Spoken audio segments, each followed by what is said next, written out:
Zyn might just be the addiction of the future. These small pouches of nicotine, flavorings and filler are sweeping across the world, with sales increasing by nearly 80% in the past year alone. It's a craze that's been fueled by social media, with everyone from the biggest celebrities to random people promoting them online. The advantages seem endless to smokers. They're far less harmful than tobacco, easily concealed, and they don't make any smoke or vapor. With big tobacco monopolizing the market and ramping up production, it doesn't look like there's any way to stop this new addiction taking root. So let's explore how Zyn is taking over the world by storm, and what the sinister consequences of this could be. As when you start peeling back the truth, you realize how dangerous this might be. The rise of Zyn in Sweden would create the template for a global campaign of addiction. But first, we need to understand where they came from in the first place. Despite the fact that they seemingly appeared out of nowhere, Zyn and other nicotine pouches aren't exactly a new thing. It has its roots in a tobacco product called snus, which has been consumed around the world for hundreds of years. Its spiritual home though is in Sweden, where centuries of tradition has seen it outcompete smoking tobacco as the most popular method of consumption. Back in the day, people would take a small pinch of this specially made powdered tobacco and keep it under their lips as it slowly released nicotine. Beginning in the 1970s, manufacturers like Swedish Match took control of the market by offering the tobacco portioned into a small sachet, each with a controlled dose of the drug. A few decades later, when the technology to extract pure nicotine from tobacco was perfected, the entire industry was thrown on its head. By 2006, the first vapes had entered the US, and it wasn't long before they were everywhere. A few years later, you can't walk 10 feet without seeing someone hit the device or smelling the sickly sweet clouds drifting by. With their apparent health benefits compared to tobacco, it wouldn't have been a big leap to expect vaping to replace tobacco smoking entirely. But the arrival of Zyn has led people to ask whether vapes were just another stepping stone on the path to perfecting the addiction. In Sweden, it's been a different story. Through pervasive anti-smoking campaigns, as well as a cultural appetite for other methods, the country almost eliminated tobacco and other nicotine products from their country. Strong laws against marketing the products kept big tobacco from fighting back. People hoped that as the other ways to consume it slowly died out, that Sweden would become the first country to actually kill the nicotine habit for good. That was until Swedish Match found their ideal product. As the largest Swedish tobacco company, a nicotine-free Sweden would almost certainly mean an end to their business. So when so-called white snus came along, it was a godsend for them. By taking that pure nicotine and replacing the tobacco with it, they could make a seemingly harmless alternative that could take the market by storm. These new products launched in 2016, and Swedish Match were quick to take advantage. While laws prohibited marketing tobacco products and vapes, white snus seemed to be free of these restrictions. Now, marketing has always been an easy game for tobacco companies. Other companies whose products aren't chemically addictive have to constantly prove their worth to the consumer. If someone else offers a better alternative or the customer simply doesn't want it anymore, then you're out of luck. But that's not true for nicotine though. Just a few tastes or a week or two of habit forming and they've got you for life. Once addiction sets in, the product sells itself, and the nature of addiction means nicotine customers are unusually loyal to their chosen brand. This is why when tobacco companies are allowed to advertise, they almost exclusively target new smokers. Each marketing campaign is that much more effective because each person it convinces is likely to become a lifelong customer whether they like it or not. Swedish Match and their competitors went straight to work advertising their new product to the young and impressionable. Companies would give the product out for free to lure in new users, putting out internet ads that would send people free pouches with just a few clicks. Or they do it in person, staking out places where young people would gather. That can mean at conventions, festivals, or even more disturbingly, outside playgrounds. I thought it looked good, and I wanted to try. I just kept going, going. And it's hard to stop. I'm kind of stuck.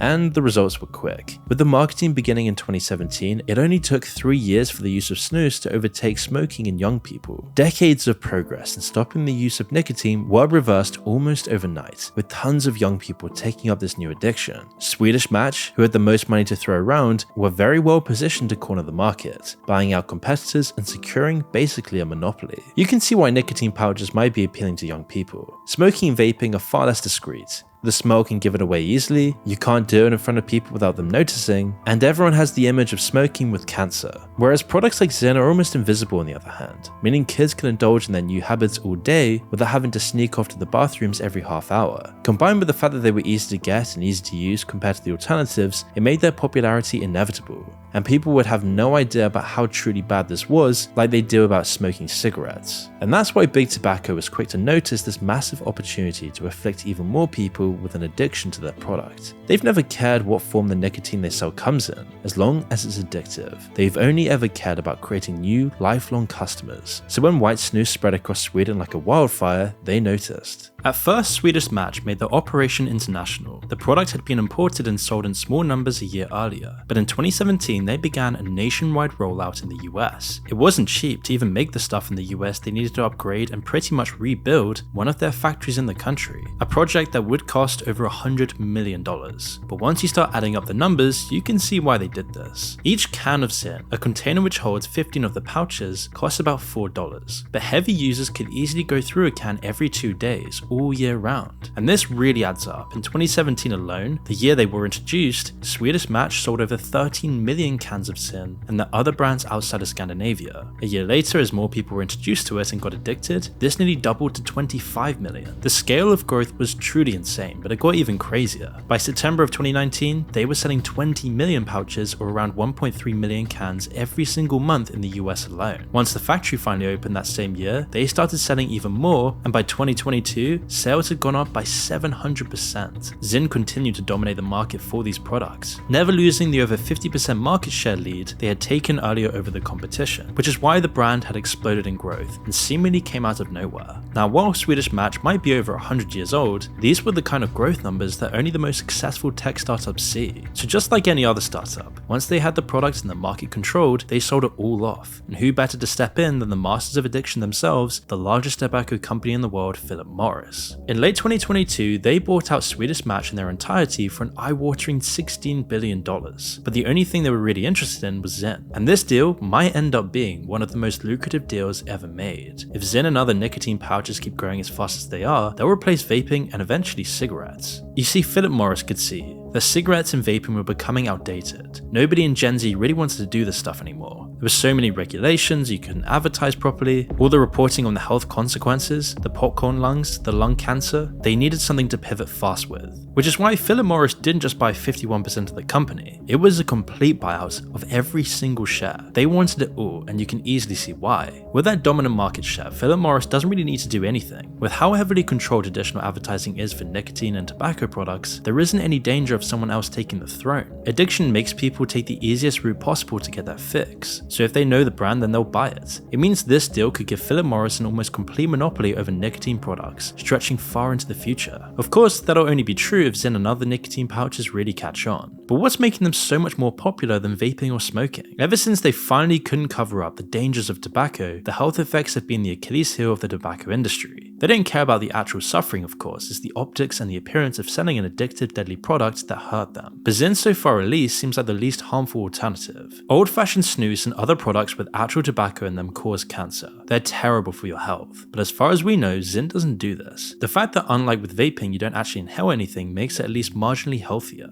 And while it might not kill you, it can ruin your day if you use it incorrectly. People who've let them sit on their tongue have reported being knocked out for the entire day, or feeling incredibly sick from the nicotine overdose. But to be clear, the negative health effects are the same as any other nicotine product. We don't know the long-term effects, of course, but it seems like it would at least affect the gums, for example. Leaking chemicals through a specific place in your mouth all day, every day surely can't be healthy. And it's also a highly addictive substance that can mess with your blood pressure and is a known carcinogenic. But there's no clear reason that it will be any more harmful than some of the government-approved alternatives like nicotine gum. And the benefits are clear. Even in the worst possible case, it's far less harmful than smoking is. In a perfect world, Zyn could save a ton of lives by helping people quit smoking. But unfortunately, we don't live in a perfect world. It isn't Zyn itself that's the problem. Some people are always going to use nicotine in some way. And that's not to say we should ban it. We shouldn't control what adults want to do with their lives. And so far, Zyn seems like one of the safest options. But it's the way that it's being pushed onto younger people and the damage this is doing to society in the future that's the real problem. Thanks to Zyn, tons of people are getting more and more addicted to nicotine. And as time has gone on, the sales of the highest concentration pouches have risen much faster than the others. It shows people are needing more and more to satisfy their cravings. Moving on to the stronger stuff as this happens. It isn't just ex-smokers using this as a safer alternative and to eventually cut down. It's becoming its own addiction. This is the danger. Not smokers using them as a replacement, but people who've never had any kind of nicotine getting addicted to them. One of the ways this happens is through their cultural buzz. If your friends are all trying them and there's peer pressure to try them, lots of kids are going to cave in and try it. The pressure doesn't just come from in person, a lot of it is online. Truth is, Zyn is a powerful work enhancer and also a male enhancer. if you know what I mean. Really? Yeah. Talking erection, huh? Yep. There's no election fraud with Zyn. Like pretty much anything, Zyn has its own community of influencers on TikTok whose whole online personalities revolve around them. It's a mixed bag of your bog standard embarrassing TikTok content. There's plenty of videos of people just popping them or in general talking about them. Oh, there we go. Oh, it's like a twister. What? But a lot of the time the content is talking about upping the dosage and almost competing over how much you can take, with a bunch of people talking about taking multiples at a time. Then there's the so-called Zynfluencer showing off their massive collection of MD Zyn containers. There isn't any indication that these are sponsored posts, but Philip Morris, the tobacco giant who now owns Zyn, has done it before. They came under fire as recently as 5 years ago for paying young influencers to promote their addictive products. The idea isn't to outright sell them, but to show them alongside influencers. Along with the online buzz has come claims about how Zyns can help you focus, or help to make you sharp for work and studying. And there is some truth to this. Nicotine has been shown to increase the levels of some neurotransmitters like dopamine, which has a very beneficial effect on brain function. Anyone who's tried nicotine can attest to the buzz you get the first few times as well. It's almost similar to caffeine, which is also an incredibly addictive drug. But one part of why nicotine is so addictive is that the buzz quickly fades, with people barely feeling anything after just a few weeks of regular use. It very quickly becomes a matter of just taking it to feel normal, rather than getting any sort of effect from it. The only way you can do that is by increasing the dosage. Kids taking these things to get a buzz quickly have to take stronger pouches, often lots of them at one time, just to get that buzz again.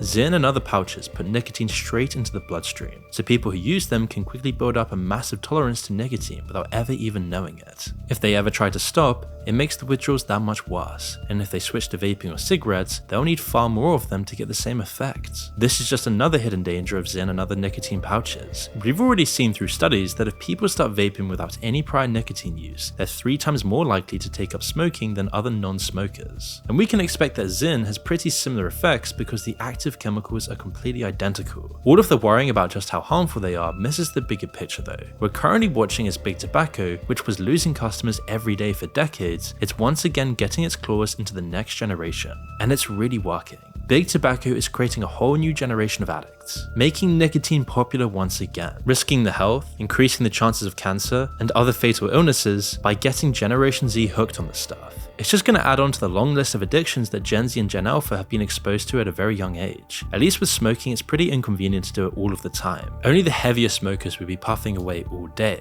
But because of how Zyn works, it means kids can be walking around with invisible nicotine IV stuck in their arm all day, massively raising their risks of heart attacks and cancer. Just slowly poisoning you day by day, and making it seem cool with nice branding and a whole bunch of influencers promoting it. Just like the phones, it's created a world where people can constantly be feeding their addictions. We've already seen what this is doing to young people's attention spans and their general mental well-being. Kids already can't focus in class anymore. Teachers constantly talk about how each new year is worse than the last, and adding Zyn into the mix makes each new generation the heaviest addicts history has ever seen, all whilst destroying their mental and physical health, with one of the most infamous toxic substances becoming mainstream once again. The tragedy is that once you get addicted to nicotine, it pretty much lasts forever. The chemical need actually fades in a few weeks after you stop, but the mental addiction never goes away. You always know it's there, just waiting for you, but you have to ignore it. It does get easier with time, but it never really leaves. However clean or convenient they can package nicotine, it's still one of the most addictive, carcinogenic, toxic chemicals known to man.